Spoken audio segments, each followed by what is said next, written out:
Hello everyone, in today's video I'm going to show you how to fix Instagram message unseen option not working problem. So let's see how to fix this problem.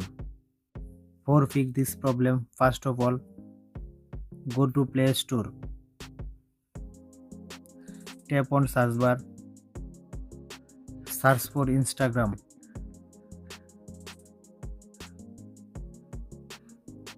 Here Instagram is already updated. Now open the Instagram app.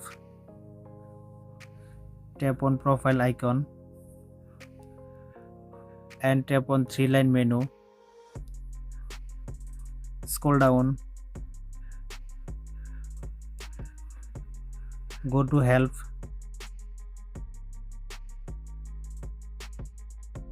Tap on report a technical problem. Tap on report problem. Tap on include and continue. Here describe your problem. Please write and explain your problem here in details. After that, tap on send option. After this process, your problem will be successfully solved. That's it. If you like the video, subscribe and stay with us. Thank you.